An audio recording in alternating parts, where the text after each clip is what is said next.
Welcome to Writer's ER, your friendly guide to the world of big school projects. Today we're diving into something super important for anyone working on a master's or PhD, writing in a way that makes your readers sit up and pay attention. We're going to figure out how to make your big project more than just facts and findings. We're going to turn it into a page turner. Picture this. You're handing in your big project, sure that every word is going to hit home with your readers. That's what we mean by targeted writing.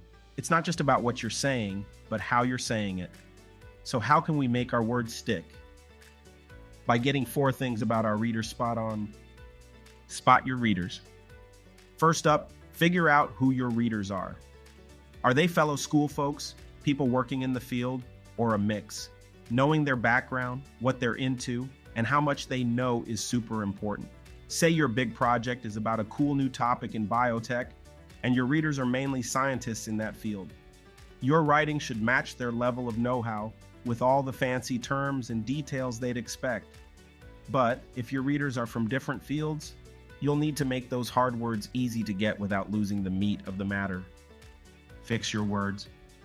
Words are like magic. They can pull your readers in or push them away.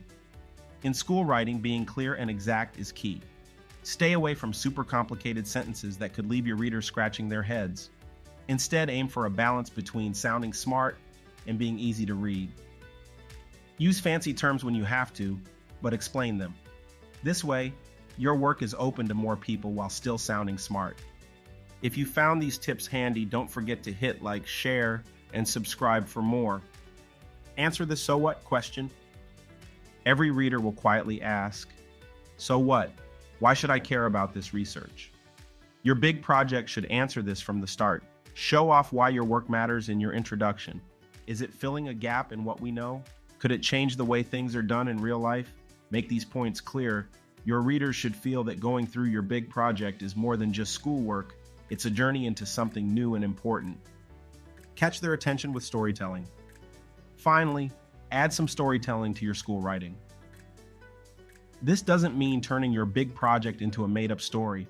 It's about organizing your research in a way that tells a story. Start with an interesting problem. Build suspense with your literature review as you set the stage for your research. Present your methods and findings like the high point of a story, and wrap up with a conclusion that ties back to your original problem. This not only keeps your readers hooked, but also helps them see the flow and impact of your research. To wrap up, writing for your readers is a bit like art. It needs understanding, flexibility, and a dash of creativity. It's about making your big project not just full of information, but also fun to read and relevant. Remember, the goal is to make your reader nod along, feeling intrigued and wowed by your work. Thanks for hanging out with us at Writer's ER. If you found these tips handy, don't forget to hit like, share, and subscribe for more peeks into the world of school writing. Keep your eyes peeled for our next video, where we'll dig into the secrets of writing great literature reviews. Until then, keep writing, keep amazing.